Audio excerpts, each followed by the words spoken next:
Swastiastu, salam rahayu, salam sejahtera buat umat Hindu dimanapun Anda berada dan sahabat Moksha Channel. Semoga kita selalu berada dalam lindungan Tuhan Ida Sang Yang Widiwasa. Ya, kali ini kita akan mereaksi sebuah video yang sering muncul di beranda saya ya, dan saya lihat komen-komennya ya sangat percaya dengan berita-beritanya, kesaksian dia dari Hindu ke agama dia yang baru. Nah, makanya di sini saya ingin memberikan penjelasan untuk meluruskan statement dia yang keliru dan salah ya. Di sini sih Weda tidak salah ya. Kitab suci itu adalah suatu kebenaran ya. Nah, yang tidak benar ya mungkin orangnya gitu ya. Jadi kitab suci itu tidak salah, mungkin pemahaman orangnya ya. Jadi oke, sebelumnya kita saksikan dulu videonya seperti berikut. Jadi percaya kepada reinkarnasi dan juga percaya kepada roh leluhur. Itu saya agak bingung konsep roh leluhur ini. Kalau reinkarnasi ini dipercayai, berarti kan kalau orang sudah meninggal, dia akan naik ke akhirat, kemudian dia akan turun lagi ke bumi untuk menuntaskan dosa-dosanya yang sebelumnya. Nah, kalau dia turun lagi ke bumi, berarti kan tidak ada yang stay di atas. Lalu siapa roh leluhur ini? Sedangkan dalam Hindu sendiri dikatakan bayi yang lahir saja sudah punya dosa. Di situ saya bilang, ya Allah, kok gini ya? Apa saya harus masuk Islam? Tapi kalau saya mau masuk Islam, ya Allah, saya pengen orang tua saya bilang, boleh. Kalau kamu mau masuk Islam, silahkan. Tuhan, pada saat saya SD, kisaran kelas 3, ada terjadi sedikit konflik yang sampai saat ini saya masih ingat, yaitu adalah adanya rekan saya yang saat itu bercanda, namun dengan cara menjelek-jelekan agama. Dan pada saat itu saya sebagai seorang Hindu tidak terima bahwa agama saya dijelek-jelekan dengan orang lain yang dia berbeda agama dengan saya. Walaupun saya masih kecil, namun saya pada saat itu tidak terima. Dan kemudian saya mengatakan kembali kepada teman saya bahwasanya agama Islam adalah agama yang tidak baik, artinya agama yang tidak bagus lah, karena dia sendiri mau menjelek-jelekan agama saya. Namun itu berbuntut tidak baik karena ternyata teman saya ini bercerita kepada guru agamanya yang membuat saya kemudian mendapatkan sanksi untuk tidak ikut mata pelajaran hari itu di kelas. Dan disitulah saya mulai mengingat-ingat bahwasanya memang orang-orang muslim ini memang tidaklah bisa untuk dijadikan sebagai rekan yang baik atau teman yang baik saat itu. Namun pada saat saya pindah rumah ke daerah Ciledug dan saya sudah bekerja di tahun 1999, di situ saya memiliki hal yang berbeda. Saya memiliki teman-teman yang bertolak belakang dengan orang-orang yang dulu pernah saya temui waktu saya SD. Huni oleh saya dan keluarga ayah saya itu dekat dengan masjid, sehingga saya tiap hari mendengar azan dan mendengar orang-orang sholat dan juga melakukan pengajian atau kajian-kajian di hari-hari tertentu. Nah, saya pada saat itu justru makin bertambah ingin menjadi orang Hindu yang baik karena saya ingin membanggakan orang tua saya. Di tahun 1999-an itulah saya senang sekali melihat tayangan-tayangan televisi, terutama di stasiun-stasiun TV swasta yang pada saat itu menayangkan film-film kolosal yang diproduksi oleh perusahaan-perusahaan dari negara India. Yaitu ada film Mahabharata, ada film Ramayana, Sri Krishna, dan lain-lain. Yang membuat saya kemudian sangat bangga bahwasanya sebagai seorang Hindu, film para dewasa ini ditayangkan hampir tiap saat di stasiun TV swasta. Yang membuat saya kemudian berkata kepada orang tua saya ingin seperti orang yang bisa punya keterkaitan dengan para dewa, yaitu para resi-resi ini. Lalu orang tua saya mengatakan, ya sudah, kamu harus bisa pintar baca mantra, harus bisa baca kidung, harus bisa membaca kitab Bhagavad Gita dan macam-macam lainnya. Disitulah saya mulai terus belajar tentang Hindu dan bahkan menghafal doa-doa dan mantra-mantra. Namun seiringnya berjalan waktu, saya mulai ada sedikit kebingungan di sini. Bukan keraguan ya, tapi kebingungan. Karena apa? Karena saya melihat di film itu antara cara penyembahan awalnya itu, antara penyembahan itu berbeda, dan kedua dewanya pun itu membingungkan buat saya. Di Hindu itu kan kita kenal pada saat saya menyembah Hindu ya, di saat saya Hindu itu ada istilah Trimurti, yaitu adalah penggabungan dari Brahma, Wisnu, dan Siwa. Nah, tapi di film yang saya tonton ada scene di mana antara dewa itu saling bertempur. Ini saya agak bingung. Bagaimana caranya seorang dewa yang dikatakan dalam agama saya bahwa dia adalah satu kesatuan, kok saling bertempur karena konflik kepentingan? Ini nggak masuk akal. Yang kedua, di Hindu itu ada istilah, di Hindu yang di Bali, ada istilahnya Ida Sang Yang Widiwasa. Tapi kenapa di film India yang saya tonton sama sekali nama itu tidak pernah disebut oleh para pengikut dari agama Hindu yang asalnya dari Hindustan sendiri. Itu saya tidak pernah mendengar. Sampai saat pun memang saya tidak pernah mendengar orang Hindia itu mengatakan Ida Sang Yang Widiwasa. Itu dari mana asal kata itu datang? Maka dari itulah saya mulai bertanya kepada orang tua saya. Saya mulai mencari tahu, dan membuat saya tambah kesulitan adalah setiap saya mau sembahyang itu banyak sekali perangkat yang harus saya bawa. Harus punya dupa, harus punya asap, dan macam-macam lainnya yang membuat saya akhirnya agak sedikit pusing atau bingung kalau saya pergi jauh untuk sembahyang.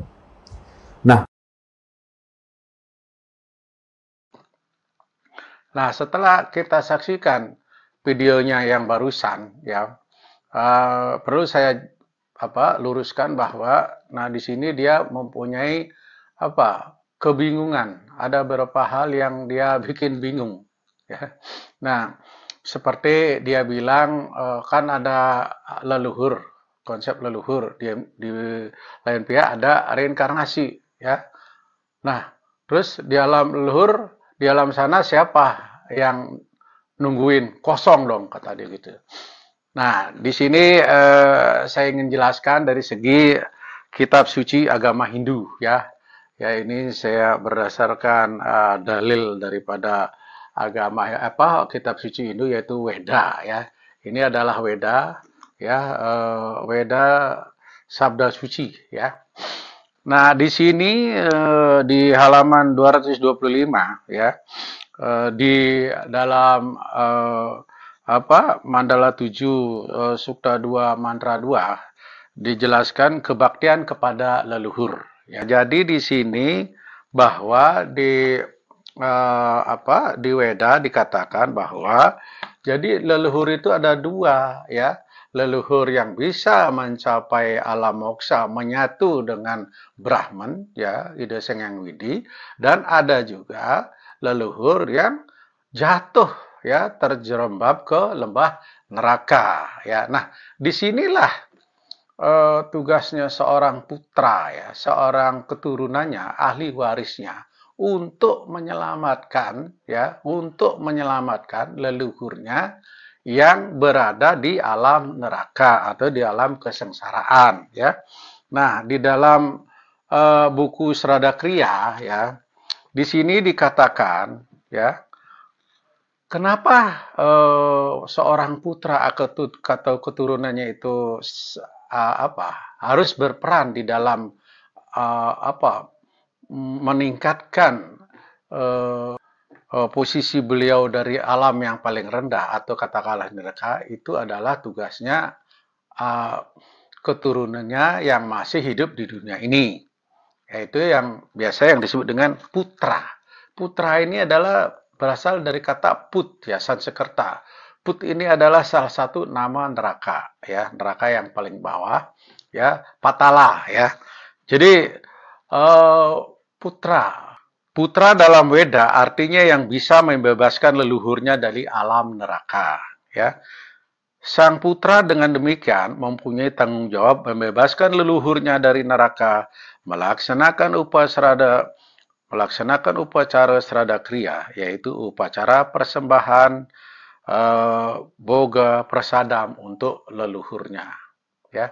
Jadi di sini tugasnya keturunannya ya adalah untuk membantu menolong di dalam upacara Sradakia untuk meningkatkan beliau biar meningkat dari planet neraka yang terendah mungkin bisa naik lagi dan mungkin terbebas dari neraka.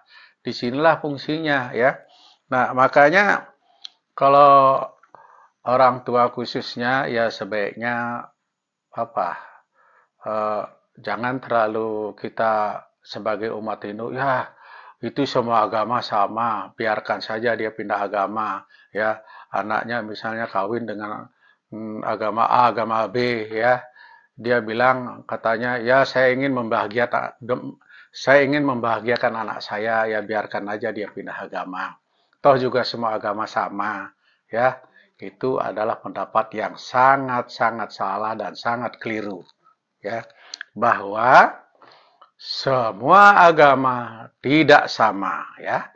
Di dalam Manawa Dharma Sastra juga dikatakan bahwa semua agama tidak sama.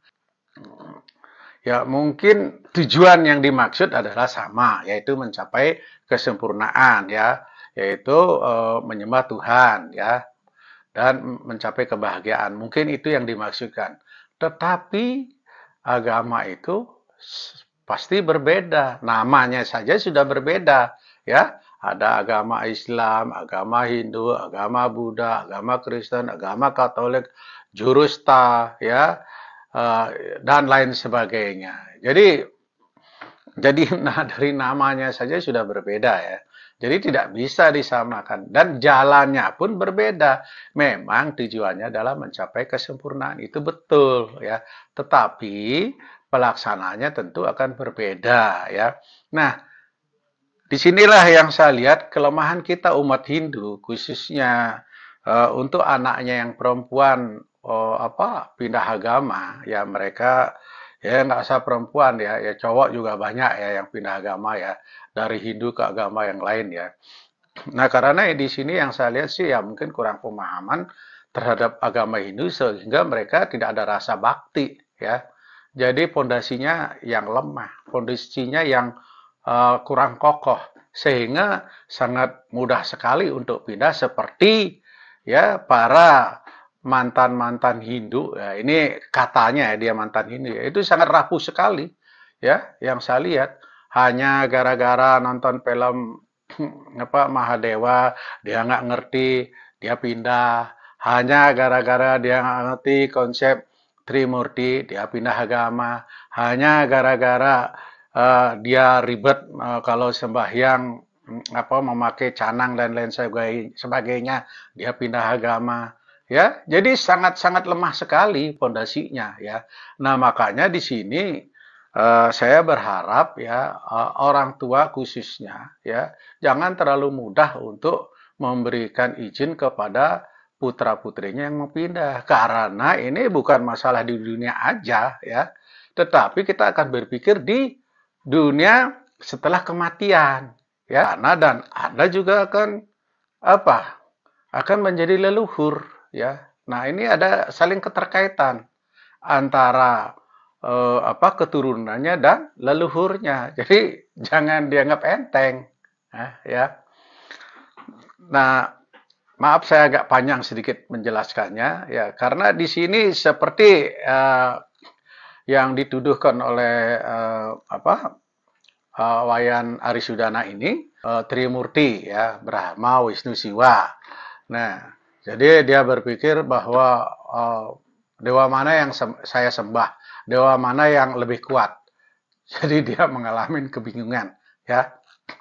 Nah ditambah juga dia bingung katanya waktu itu dia pernah nonton film Mahadewa. Ya. Wayan Arisudana ini dia bingung ya. Oh, masa dewa bisa perang? Terus dewa mana yang diyakini? Nah, seperti saya sebutkan tadi bahwa konsep Trimurti ini sudah sering saya sudah sering saya jabarkan, sudah sering saya terangkan ya, takut penonton bosan juga ya. Jadi Trimurti ini adalah ya biasa ya. Itu adalah manifestasi Tuhan Ida Sang Hyang Widi yang enam Brahman ya tanpa wujud. Nah, beliau bermanifestasi mendapat predikat ya pada waktu beliau mencipta ya, mendapat sebutan Dewa Brahma. Pada saat pemeliharaan beliau disebut dengan Dewa Wisnu. Pada saat peleburan, pemusnahan, beliau disebut sebagai Dewa Siwa. Nah, cerita pada waktu film Mahadewa ya, itu kan ya namanya film ya. Ya jadi film itu ya tidak semuanya diambil plek percis seperti di Siwa Purana ya. Karena ini kan dari segi komersilnya ya juga ditambahin, dikurangin naskah-naskahnya ya. Tapi tidak jauh lah ya, mendekatilah. Nah, di sini rupanya saudara kita ini memang perlu didampingin oleh orang tua agar dia tidak salah, biar dia tidak gagal paham ya tentang film Mahadewa tersebut ya. Hanya gara-gara dia bingung terus dia pindah agama. Ya, ya. Harusnya kan ya kalau dia mempunyai rasa bakti, kalau dia mempunyai rasa yakin kepada ajaran agama Hindu, ya dia pasti akan bertanya kepada orang-orang yang mengerti, memahami. Jangan bertanya kepada orang tuanya. Mungkin orang tuanya juga, ya maaf ya, bukannya ini ya, ya mungkin orang tuanya juga nggak ngerti gitu. Jadi Anda itu harusnya bertanya kepada orang yang mengerti, ya, biar nggak salah jalan, ya. Malu bertanya, sejak di kamar kan gitu. Ya. Jadi sekian dulu video saya, semoga bermanfaat. Semoga bermanfaat video ini. Saya Wayan Maludin, Moksha Channel. Om Santi Santi Santi Om.